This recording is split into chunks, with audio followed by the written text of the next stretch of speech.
Hey listeners, David Wills here with another episode of TED-IELTS, helping you pass your IELTS exam with the highest possible grade. Today we're going to be talking about the tricky topic of omitting relative pronouns. So let's begin. Adjective clauses, which are known as relative clauses, give extra information about a noun or pronoun. As such, they are an essential part of English speaking and writing and can add a huge amount of detail to our language. It's no surprise then that they're important for students who want to get a better IELTS score. What are adjective clauses? I've got some lessons up at the TED website, the TED-IELTS website, where I talk about adjective clauses. I'll link that below. But we'll cover it briefly here today because it's important. If an adjective is a word that modifies a noun, then an adjective clause is a group of words that does the same thing. Easy. Let's look at this example. There's no such thing as a government which is completely perfect. Here we have a sentence with two clauses, an independent clause and a dependent clause. The independent clause is there's no such thing as a government, and the dependent clause is which is completely perfect. The second clause acts as an adjective even though it's a group of words. It gives us more information about the noun at the end of the first clause, government. The adjective clause doesn't always have to come at the end of a sentence though. In fact, it is often in the middle. Just make sure that it directly follows the noun or pronoun that it describes. Here are two more examples. The boy, who looks a little like Leo Messi, ate his dinner quickly. The house that was torn down a few weeks ago really made me feel scared.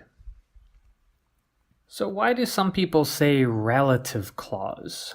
You might read in some textbooks or hear in some other YouTubers or teachers' language the term relative clause, whereas I tend to say adjective clause.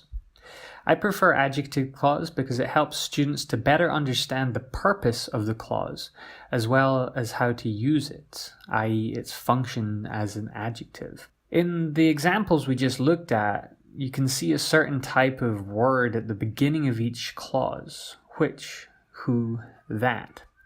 These are relative pronouns, and that's where the name relative clause comes from. However, there's a problem. Not all adjective clauses include a relative pronoun, and that's what we're looking at today. So, let's think about omitting the relative pronoun. Take a look at this sentence. I'll tell you about some of the problems immigration causes. The independent clause is, I'll tell you about some of the problems, and the dependent clause, or adjective clause, is immigration causes. As you can see, there is no relative pronoun.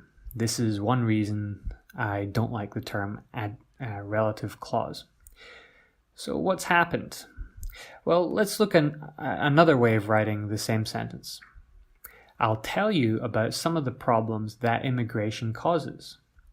In this type of sentence, we can omit the relative clause. Well, why did we omit the relative clause? The rule goes like this. When the relative clause acts as the subject of an adjective clause, it cannot be omitted, such as in this example. She's one of those people who can sleep easily.